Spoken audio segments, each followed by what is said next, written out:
اگر آپ اپنے صغیرہ اور کبیرہ گناہ معاف نہیں کروانا چاہتے ہیں تو اس ویڈیو کو اسکپ کر سکتے ہیں۔ ایک ایسی نماز جو آپ صلی اللہ علیہ وسلم نے اپنے چچا حضرت عباس رضی اللہ تعالی عنہ کو تحفے میں دی تھی۔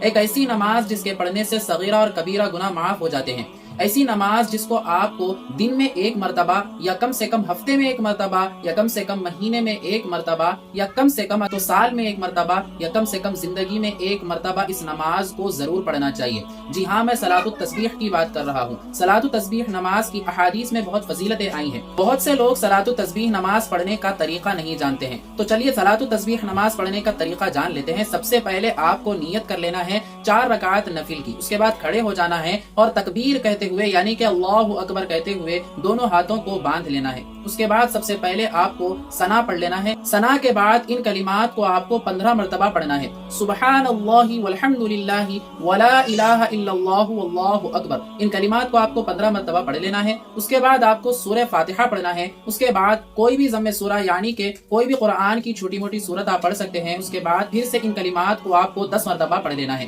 اس کے بعد رکوع میں جانا ہے اور رکوع کی تسبیح یعنی کہ سبحان ربی العظیم 3 مرتبہ پڑھ لینا ہے۔ اس کے بعد پھر سے انہی کلمات کو 10 مرتبہ پڑھ لینا ہے۔ اس کے بعد سمیع اللہ لمن حمیدہ کہتے ہوئے اٹھ جانا ہے اور پھر سے انہی کلمات کو 10 مرتبہ پڑھ لینا ہے۔ پھر سجدے میں جانا ہے اور سجدے کی تسبیح پڑھنے کے بعد یعنی کہ سبحان ربی الاعلیٰ پڑھ لینے کے بعد ان کلمات کو پھر سے 10 مرتبہ پڑھ لینا ہے۔ اس کے بعد آپ کو پھر سے جلسے میں بیٹھ جانا ہے اور جلسے میں بھی 10 مرتبہ انہی کلمات کو پڑھنا ہے اور دوسرا سجدہ کرنا ہے۔ پھر سے سجدے کی تسبیح پڑھنے کے بعد انہی کلمات کو 10 مرتبہ پڑھنا ہے۔ اس طریقے سے آپ کو ایک رکعت میں 75 یعنی کہ 75 مرتبہ ان کلمات کو پڑھنا ہے اور 4 رکعت میں ان کلمات کو آپ کو 300 مرتبہ پڑھنا ہے۔